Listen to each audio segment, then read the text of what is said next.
Assalamualaikum warahmatullahi wabarakatuh. Halo guys, selamat datang di video pembelajaran saya. Kali ini kita akan membahas materi tentang keanekaragaman hayati. Sebelumnya, perkenalkan nama saya Tiara Wulandari dengan NIM 2030207094 dari Prodi Pendidikan Biologi. Nah, jadi apa sih keanekaragaman hayati itu?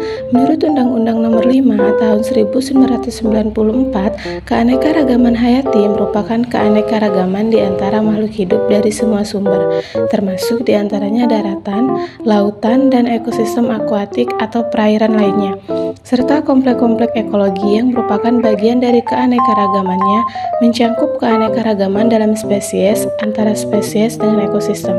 Keanekaragaman hayati merupakan pernyataan mengenai berbagai macam atau variasi, bentuk, penampilan, jumlah, dan sifat yang terdapat pada berbagai tingkatan makhluk hidup. Untuk tingkat keanekaragaman hayati dibagi menjadi 3 tingkatan. Yang pertama, tingkat keanekaragaman hayati genetik. Yang kedua, tingkat keanekaragaman hayati spesies. Dan yang ketiga, tingkat keanekaragaman hayati ekosistem. Nah, jadi apa sih perbedaan ketiga tingkatan keanekaragaman hayati tersebut? Nah, untuk tingkat keanekaragaman hayati genetik, yaitu gen merupakan faktor pembawa sifat keturunan yang terdapat dalam kromosom.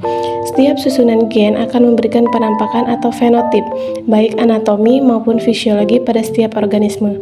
Perbedaan susunan gen akan menyebabkan perbedaan penampakan baik satu sifat atau secara keseluruhan. Perbedaan tersebut akan menghasilkan variasi pada suatu spesies. Hal ini disebabkan adanya keanekaragaman gen atau struktur gen pada setiap organisme. Contohnya seperti gen pada hewan adalah pial pada ayam. Nah, semua ayam memiliki pial, namun pial pada ayam berbeda-beda. Nah, mengapa hal itu bisa terjadi? Padahal kan mereka satu spesies. Nah, hal itu karena setiap ayam memiliki gen yang berbeda-beda, sehingga bentuk pial pada ayam juga berbentuk berbeda-beda. Contoh pada tumbuhan adalah warna pada bunga mawar.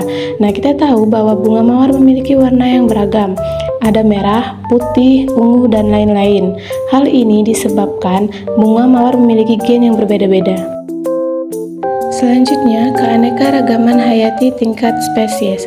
Dua makhluk hidup mampu melakukan perkawinan dan menghasilkan keturunan yang fertil, atau mampu melakukan perkawinan dan menghasilkan keturunan.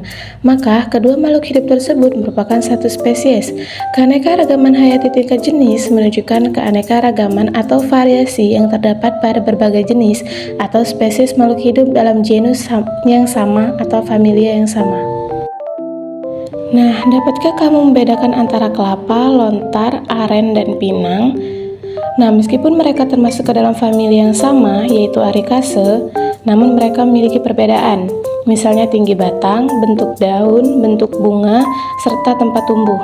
Selanjutnya yaitu dari famili Felidae, yaitu kucing harimau, singa, dan macan.